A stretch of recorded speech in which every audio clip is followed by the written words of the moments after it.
की बात करेंगे तो रोजगार के हमारे हरियाणा में कितने सुंदर हालात हैं। हो सकता है इसका समाधान हरियाणा तो ना हो। इस बारे में ये चाहता हूँ जो वीडियो देखने वाले हैं इस वीडियो को हमारे देश के प्रधानमंत्री साहब तक पहुंचाने का कष्ट करें। हमारे साथ में एक बेटी बैठी है जिनसे मैं आपकी मुलाकात करवाऊंगा, लेकिन आप लोगों को पहले बता देता हूँ ये जो इनकी अपनी कैटेगरी है उसमें इस बहन का सिलेक्शन पहले नंबर पे हुआ था, प्रथम स्थान पे आई थी ये। प्रथम स्थान में आने के बाद भी इस बेटी को नौकरी नहीं है, बेरोजगार है। ये मैं मेरे हरियाणा के फतेहाबाद के अंदर बैठे हैं, फतेहाबाद की बातें कर रहा हूँ। बहन अपना शुभ नाम क्या है? मेरा नाम पल्लवी है सर। पल्लवी, हम बाण भाई हैं, सर ने छोड़ दे, मैं पत्रकार नहीं हूँ। हम बात कराएंगे अपने जो शिक्षा है हमारा और रोजगार है उसने लेकर।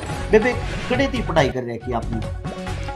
मैंने भाई जी एमएससी कर रखी है, बीएड और एचटेट, टीजीटी, पीजीटी, सीटेट कर रखी है सर। जो एचटेट, टीजीटी, पीजीटी, सीटेट ये मतलब सब हम क्लियर करके आपने पढ़ाई करने के बाद? Clear sir. अच्छा मैं एक बात पूछना चाहता हूँ, क्या रुपये लागली होंगे आज तक की पढ़ाई में? एक आंकड़ा है वैसे जोड़ा है हम टोटल ऑल ओवर एस्टिमेट तो क्या लगा सकते हैं भैया, क्योंकि एमएससी के दौरान ही उसमें 60-70 हज़ार तो एमएससी में लग गई, और फीस के वो भी, और किताबों के वो रह गई अलग।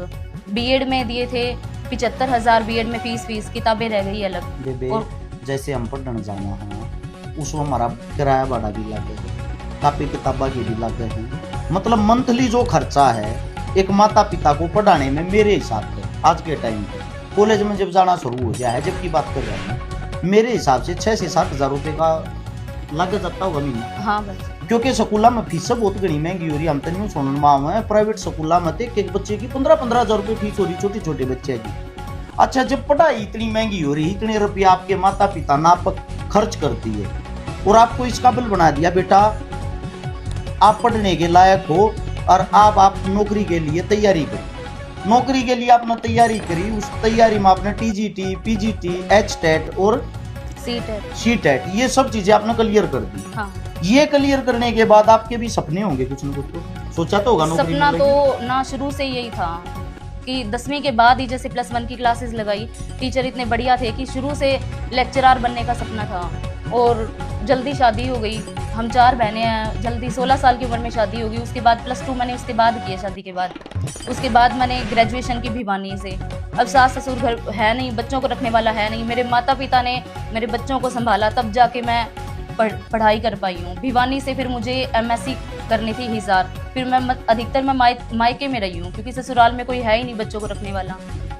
बेटी बचाओ बेटी पढ़ाओ एक नारा है, दीवारों पे काफी अच्छा लगता है। जब दीवारों पे लगा वो लिखा दिखता है ना, उसको पढ़ते हैं बड़ा अच्छा लगता है। बाहर से कोई आए ना ये लगता है वाह भाई वाह, हमारी सरकार कितनी अच्छी है, बेटियों को बचा भी रही है, बेटियों को पढ़ा भी रही है। लेकिन उसी को लेके बात करते हैं बाण, जब ब्याह होया, ब्याह होने के बाद आपके बच्चे हुए और बच्चों को सास ससुर मतलब है नहीं, इसका मतलब सास ससुर है नहीं, मतलब छोटे छोटे थे, ये एक्सपायर हो गए थे, मृत्यु हो गई थी। जो आपके हस्बैंड हैं वो क्या करते हैं? वो गुड़गांव कंपनी में जॉब करते थे। कंपनी में प्राइवेट? उनकी भी जॉब चली गई। उनकी जॉब किस मारे चली गई? प्राइवेट कंपनी है वहाँ, तो प्राइवेट का यही तो दुख होता है, इतने साल जॉब की उसके बाद हटा दिया। क्या रुपये तनख्वाह लिया थे वो? लगभग 35 हज़ार तनख्वाह लिया थे। अच्छा जो आपके बच्चे हैं उनको संभालना, मतलब उसने माँ बाप, चलो आपके माँ बाप में तो ये कहूँगा उनके संस्कार अच्छे हैं, उन्होंने संभाल लिया। अगर माता पिता भी ये बात बोल देगा अपने बड़का नाप संभालो, हमारी जिम्मेदारी थोड़ी है। उसके बाद फिर तो पढ़ाई हो ही नहीं पाती। 10 महीने का बच्चा मैंने दूध पीता बच्चा, दूध नहीं पिलाया बच्चों को, दोनों बच्चों को दूध नहीं पिलाया मैंने। 10 महीने का मैंने इधर छोड़ा था, मम्मी पापा ने दोनों ने मिलके संभाला है, तब जाके मेरी पढ़ाई पूरी हुई है। देखो बहुत मुश्किल से एमएससी मैंने हिसार से की, डेली अप डाउन किया करती थी फतेहाबाद से हिसार। उसके बाद फिर मुझे गुड़गांव जाना पड़ा, मतलब धक्के खा खा के बड़ी मुश्किल से पढ़ाई की है। एक लेक्चरर एक सपना था वो पूरा करने के लिए, जो कि मतलब बहुत दुख होता है। 1.5 साल से हम धक्के खा रहे हैं। सीएम निवास पे हमारी इतनी बार एंट्री हो चुकी है, इतनी बार हम चले गए हैं। ये बेटी बचाओ बेटी पढ़ाओ सिर्फ दिखावे का है, सिर्फ बोलने का है, और सर बेटियां तो दुखी बैठी हैं। ये बातें स्टेप बाय करते चलेंगे। जैसे आपने कही भाई बच्चे जो हैं, बच्चे 10 महीने के बच्चे को आप छोड़ के जाती थी।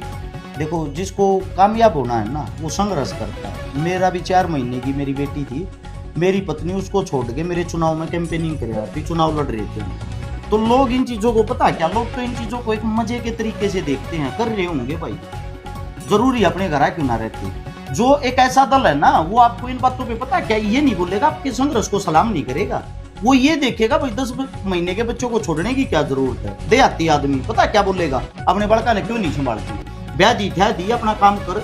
ये लोगों की छोटी मानसिकता। लेकिन आपने उन चीजों से आगे बढ़ के आपने अपने परिवार को भी प्राथमिकता दी, अपने बच्चों को भी दी, लेकिन उसके बाद आपने जो संघर्ष किया, जो मेहनत करी, उस पर बात कराएंगे। उस मेहनत में आप लोगों ने, या कौन सी भर्ती है जिसके डॉक्यूमेंट हाथ में, जिसमें आप ये पीजीटी की है, HPSC पीजीटी 2024 में निकली थी, पीजीटी की अलग अलग सब्जेक्ट्स की वैकेंसी। एक बार देसी भाषा में ये बताओ, पीजीटी कौन से टीचर हो यार? पीजीटी 9th से लेके +2 तक के टीचर्स होते हैं, लेक्चरर जिन्हें बोला जाता है। 9वीं 10वीं 11वीं 12वीं ना पढ़ाना है। हाँ, कौन सा सब्जेक्ट था अपना? Math subject. मैथ का मेरे हिसाब से तो सबसे मुश्किल होता है। हाँ जी। मैथ के सब्जेक्ट की पल्लवी रानी जी हमारी बहन हमारे पास में बैठी है। कौन सी उसमें आते हो आप कास्ट में? BCA। पहली बात तो ये जर्नल नहीं है, कुछ लोगों को ये मिर्ची होती है भाई, अगर जर्नल परेशान है। आप लोगों को बता देता हूँ, परेशान सब हैं, बस अपनी परेशानी कोई दिखाना नहीं चाहता। सरकार का सामना करने की सबकी हिम्मत नहीं होती। अब ये बेटी है, ये एक घर की बेटी है, तो एक परिवार की पत्नी भी है, दो इज्जत इस बेटी के हाथ में है। अब अगर ये बेटी सरकार के खिलाफ धरने निकाले, मोर्चे निकाले, और इन बेटियां पे सरकार मुकदमा दर्ज कर दे, दोनों परिवार की तो हिम्मत टूटती है और दोनों परिवारों की तरफ से कोसा जाता है, तुझे क्या जल्दी थी, तू धरने में क्यों शामिल हुई। लेकिन एक बात बताओ, एक बेटी माता पिता ने पढ़ा दी, इसके परिवार ने संभाल दी, उसके बाद भी अगर वो धक्के खा रही है ये रैंक होते हुए, अब आपको निकालने का कारण क्या है बहन? आप सेलेक्ट हो गए, आपको मैं देखने लग रहा हूँ 150 में 129 नंबर, 150 में 129 नंबर आ रहे हैं आपका। मेरे हिसाब से बहुत ज्यादा नंबर होते हैं। 129 नंबर आने के बाद, आपकी फर्स्ट रैंक आने के बाद भी आपका सिलेक्शन क्यों नहीं हुआ? मुझे तो ये लग रहा है कि जाति के कारण नहीं हुआ, सिर्फ जाति के सिर्फ और सिर्फ जाति के। क्या मैंने फॉर्म भरा सिर्फ कैटेगरी से, BCA कैटेगरी से, इसके अलावा। एक छोटी छोटी बात है, कौन सी जाति आपकी? BCA में आते हैं सर, सुथार है।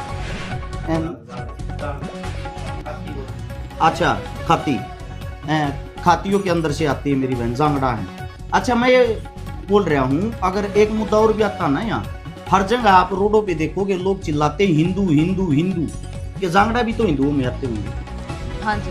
फिर ये जो डॉक्यूमेंट है, पेपर है, नौकरी है, इनमें हिंदू दिखाई क्यों नहीं देते? सोचने का विषय ये है कि बहन ने एक जवाब दिया है जो बड़ा गहरा जवाब है, कि मेरी जाति के कारण मैं बाहर निकाल ली गई। सबसे बड़ा विषय इसका कारण क्या बहन? जाति के कारण क्यों बाहर निकाले गए? मतलब क्योंकि RSS के, मुझे लगता है कि RSS के बैठे हैं ऊपर, ब्राह्मण वगैरह बैठे हैं, तो जनरल वाले जो हैं वो जनरल वालों को ही सिलेक्ट कर रहे हैं। और जो HPSC के चेयरमैन है आलोक वर्मा, वो बिहार से लाए गए हैं, वो खुद हरियाणा से नहीं है, और वो हरियाणा के बच्चों को लगाना ही नहीं चाहते हैं।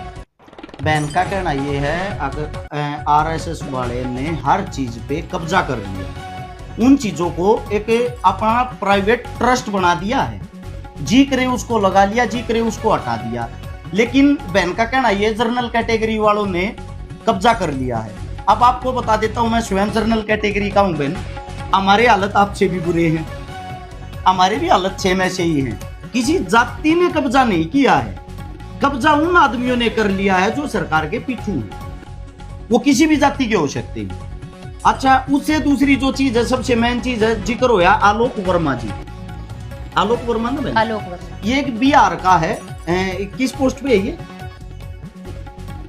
चेयरमैन है, HPSC चेयरमैन। HPSC कौन सी? जिनके बाहर धरना चल रहा है, पंचकूला, जो बच्चे धरना कर रहे हैं। आलोक वर्मा जी जो हैं बहन, तो चलो बहन के मुंह से नहीं, मैं अपने मुंह से मैं कहता हूँ, उनकी ताकत इतनी है, हमारे जो CM साहब है नायब सिंह सैनी, उनके फोन दे कैसे रख देता, फोन तक नहीं उठाता। बिहार का एक चेयरमैन हरियाणा में आके हरियाणा की बागडोर को संभालता है, हमारे CM के फोन तक नहीं उठाता वो इंसान। सबसे गहरा सोचने का विषय, जितनी भी बड़ी वैकेंसियां हैं, जितने कॉलेज हैं, जितनी यूनिवर्सिटी हैं, उन सब के ऊपर कब्जा इस वक्त RSS के मुख्य आदमियों का हो चुका है, जिनको किसी जाति, किसी धर्म से कोई लेना देना नहीं है। उनकी बागडोर सरकार के हाथ में है। सरकार जैसे चलाना चाहती उन लोगों को वैसे चला रही है। ये दुख आप लोगों को बार बार हम बोलते थे, तो इन लोगों को पता बेबेकेला क्या अर्थ था आ काम है। जैसे कि मैं जिस कैटेगरी से आता हूँ, जनरल कैटेगरी से, ये सोचते थे अगर जनरल कैटेगरी का सीएम को ना हमारे यहाँ बात चुप है, हम किस मारे बार बार आवाज उठावा है। बात ये है, हम आवाज उस चीज की उठाते हैं जो सत्यता है। इस बहन को किसी पार्टी किसी सरकार से क्या लेना देना, इस बहन को एक चीज से लेना देना है, इसने पढ़ाई की है, इसने शिक्षा प्राप्त की है। उस शिक्षा प्राप्त करने के बाद यह गुड़िया पहले नंबर पा रही है, अरे या न्यू कहने लग रही मैं पहले पा रही हूँ, मैं हर चीज में सेलेक्ट हो चुकी हूँ, तो मेरे को मेरा हक दिया जाए। टीचर बनने की इस बेबे में काबिलियत है, या उस टीचर वाली कुर्सी मांग रही है। उस कुर्सी को छीन कौन रहा है? सबसे पहला नाम आया है एचपीएससी का चेयरमैन।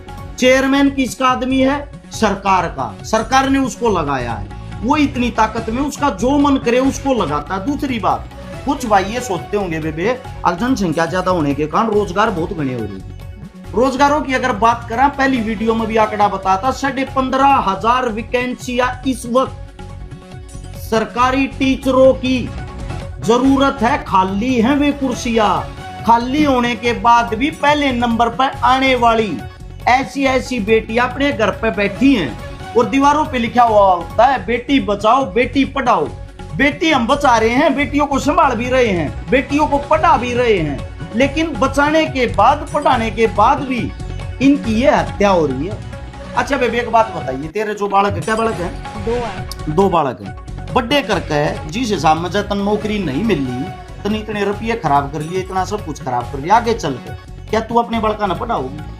मैं अभी नहीं पढ़ा रही सर, वो छोटे वाला है घर, मतलब घर पे उसको बिल्कुल पढ़ा ही नहीं रही मैं क्या पढ़ाऊँ जब यही पता है मुझे कि मैं खुद मैंने पढ़ के क्या कर लिया घर पे, मतलब ट्यूशन वगैरह या स्कूल अभी उसकी 2 महीने की, सिर्फ इसके लिए कि मुझे चक्कर काटने पड़ रहे हैं चंडीगढ़ के।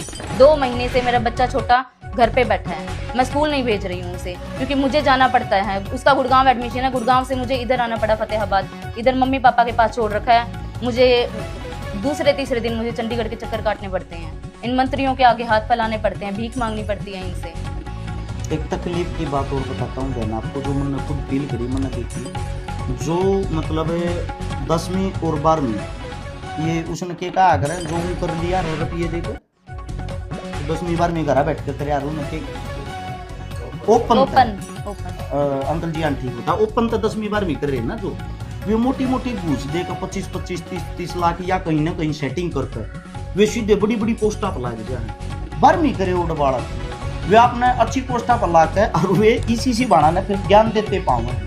अब थोड़ा पढ़ लेती तो कामयाब हो जाती, वहां जाके एक मनोबल और दिल नहीं दिखता कि भाई जो मतलब पढ़े लिखे आदमी हुए दर दर की आज ठोकर खा रहे हैं। आपकी जो फीलिंग है मेरे हिसाब से उधर रेत में नहीं मिलती, जाके इतनी पढ़ने के बाद धक्के खाने के बाद भी एक अनपढ़ नेता मंत्री के पास जाकर न्यू हाथ जोड़ने पड़े हैं, जी रोजगार दे दो, जी रोजगार दे दो, तो उस टाइम पर क्या फील आओगे दिमाग में क्या हुआ? अब शिक्षा मंत्री हैं जो हमारे महिपाल ढांडा, उन्हें विधानसभा में बोलना तक नहीं आता है, हिंदी पढ़नी नहीं आती है, तो इनके भी एग्जाम होने चाहिए। अगर हम इस पोस्ट के लिए, जो आम जनता है वो इस पोस्ट के लिए, अगर वो इतने एग्जाम मतलब पहले +2 करो, ग्रेजुएशन करो, पोस्ट ग्रेजुएशन करो, बीएड करो, उसके बाद एस्टेट करो, उसके बाद इनके प्री मेंस इंटरव्यू, अगर हम इतने स्टेप से निकल रहे हैं तो इनके भी एग्जाम होने चाहिए। ये 10-10 पढ़े हुए 12-12 पढ़े हुए हमें पढ़ो लिखे को हमें समझा रहे हैं, और बहुत दुख होता है ये जाने के बाद वो अच्छे तरह से सुनते भी नहीं है। उनको मैटर अगर बताते हैं उनको समझ में ही नहीं आता है कि क्या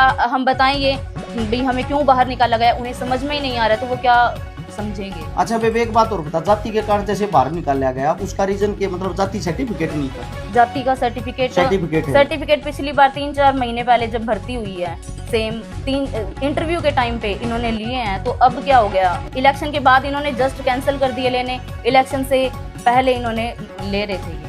अच्छा आप तो पढ़े लिखे हो, आपको इतना भी पता होगा, आप लोगों को निकाल के फिर जो भर्ती निकाल ली गई है उन भर्ती आप ये लेना क्यों चाह रहे हो? ये किसी को नहीं लेना चाहते, ये जैसे ही अगले इलेक्शन आएंगे तब भर्तियां निकालेंगे, फिर एग्जाम होंगे, आधे एग्जाम जो होंगे वो इलेक्शन से पहले और रिजल्ट आएगा इलेक्शन के बाद, फिर यही सिस्टम चलता रहेगा। सरकारी स्कूल इन्होंने प्रॉपर बंद करने का वो कर रखा है कि टीचर इसमें ना हो, ना स्कूल, हमारे बच्चे जो आम जनता है वो पढ़ाई करें, और बच्चे पढ़े हैं तो इनके ऑफिसर्स जो बड़े बड़े मंत्री हैं इनके बच्चे इन्होंने भेज रखे हैं विदेशों में, और हमारे बच्चे जो हैं वो पढ़ाई ना करें। ये प्राइवेट जो स्कूल वगैरह चला रखे हैं इन्होंने, ये इन्हीं के ही हैं, और इतनी मोटी मोटी इनकी फीस होती है। सरकारी टीचर इतनी, जब वो स्टेप पार करके जब वो सरकारी स्कूल में पढ़ा रहा है तो वो टीचर ज़्यादा बढ़िया होगा या प्राइवेट स्कूलों में जो 10-10, 15-15 में ये पढ़वा रहे हैं, और वो उनके टेस्ट वगैरह कुछ भी क्लियर नहीं होते हैं, फिर भी उसमें प्राइवेट में ताकि मजबूर कर देते हैं कि प्राइवेट में जाए बच्चे।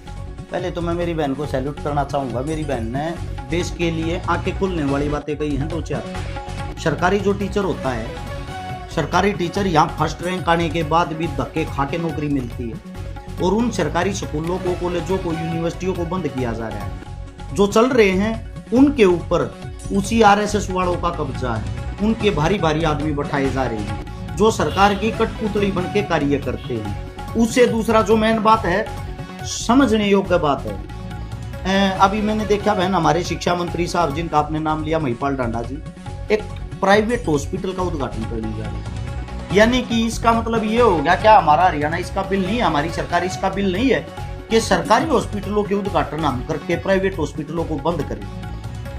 सरकारी स्कूलों को बंद करके प्राइवेट स्कूलों का उद्घाटन कर रहे हैं हमारे नेता मंत्री। ये धिक्कार है हमें इस चीज पे।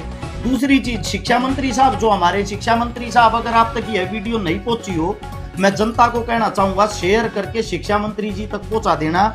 ये वो गुड़िया है जिसने पहले नंबर की रैंक ली है और अपने घर पे बैठी है। सारी चीजें होने के बाद, टेस्ट परी जो कुछ भी होते हैं, इंटरव्यू वगैरह, सिलेक्शन होने के बाद, सिलेक्शन लिस्ट लगने के बाद ये बेटियां घर पे बैठी हैं। ये बेटियां बचाई जा रही, ये बेटियां पढ़ाई जा रही हैं। बात थी शिक्षा को लेके। आने वाली जो पीढ़ियां हैं उनको मैं बताना चाहता हूं, भाई अगर आप लोग अपने घरों में बैठे रहे, हकीकत के लिए अपनी आवाज बुलंद नहीं की, अगला नंबर आपका भी हो सकता है। जो आप सरकार में बैठ के मलाई चाट रहे हैं, ये सोच रहे हैं हमारे बच्चे कामयाब हो जाएंगे, लात लगते देरी नहीं लगती। सरकार ना किसी जाति की होती, ना किसी धर्म की होती, ना किसी मजहब की होती, सरकार होती मौके की। सरकार को चाहिए बेनिफिट। और सबसे बड़ी मुद्दे की बात जो इस गुड़िया ने कही है, इस बात की आप दिमाग में डाल लेना, सरकार क्या करेगी, इनको लटका के रख देगी, ये कोर्ट में जाके केस करेंगे, वो केस चलता रहेगा, वो केस चलते चलते 2029 के चुनाव तक पहुंच जाएगा। जैसे ही चुनाव होगा उस टाइम में हमारे CM साहब घोषणा करेंगे उन बच्चों को ले लिया गया है। और आप लोगों का पता क्या वो जवाब होगा, तालियां बजाओगे आप लोग, और तालियां बजाकर उस सरकार का स्वागत करोगे। वह सरकार फिर आ जाएगी, फिर आकर 5 साल आपको फिर लटकाएगी। बात यहाँ सिर्फ सरकार की नहीं, बात हो रही है शिक्षा की, रोजगार की। मेरा कहना यह है, इस आवाज को आप लोग बुलंद करो। HPSC पंचकुला के बाद शिक्षा को लेके ही, नौकरियों को लेके, रोजगार को लेके बच्चे बैठे हैं, प्रोटेस्ट कर रहे हैं। उन बच्चों का मनोबल बढ़ाओ। मैं आप लोगों को बताता हूं, हरियाणा नहीं हिंदुस्तान की तस्वीर तभी सुधर सकती है हर वर्ग में पढ़ा लिखा आदमी, ये पोजीशन वाला आदमी, इस बेटी जैसे बच्चे आगे बढ़ेंगे तभी देश कामयाबी की तरफ बढ़ेगा। आप लोगों को बता देता हूं, अनपढ़ आदमियों ने इस देश के ऊपर, राजनीति के ऊपर, सिस्टम के ऊपर कब्जा कर लिया है। जब तक आप उस कब्जे से बाहर नहीं होगे, धर्म जाति मजहब को छोड़ के उससे आजाद नहीं होगे, आप लोगों का कोई भविष्य नहीं होगा। और आखिरी बात, HPSC जो धरना है पंचकुला में, HPSC के बाहर पंचकुला में धरना चल रहा है, वो जो धरना बच्चे कर रहे हैं, ना सोचा भाई उसको खाली HPSC वाले बच्चे कर रहे हैं, वो शिक्षा को लेके कर रहे हैं, वो रोजगार को लेके कर रहे हैं, वो हर एक वर्ग के बच्चों के लिए कर रहे हैं। भाई आप इस बात को समझो। दूसरी चीज, मेन चीज, अगर कोई भाई धरने पे नहीं जा सकता, स्टूडेंट ये डरता है कि मैं आवाज उठाऊंगा मेरी जेल हो जाएगी, मेरे पे मुकदमा लग जाएगा, उन लोगों को एक ही बात कहना चाहता हूं, आपके घर हम आएंगे, आपकी वीडियो हम बनाएंगे, आपकी जो मजबूरियां सरकार तक हम पहुंचाएंगे। लेकिन एक विनती आप करना, आप अपने घर पे बैठ के ऐसी वीडियो को सभी जगह क्षेत्र में शेयर करके कम से कम सरकार को सोशल मीडिया पे तो ये दिखा दो आप लोगों के अंदर एक ताकत है। आज के टाइम पे सच्चाई के लिए कोई नहीं बोलता। और आप लोगों को बता देता हूं, शिक्षा से बड़ा जो शिक्षा होती है उससे बड़ा कुछ भी नहीं होता। शिक्षित इंसान ही आगे बढ़ेगा तभी देश का भला होगा। इतना ही आप लोगों से कहना था। इस वीडियो को शेयर करके हमारी इतनी मदद जरूर कर देना, हमारे देश के प्रधानमंत्री, मुख्यमंत्री साहब तक जरूर पहुंचाना। सभी साथियों का धन्यवाद। जय हिंद।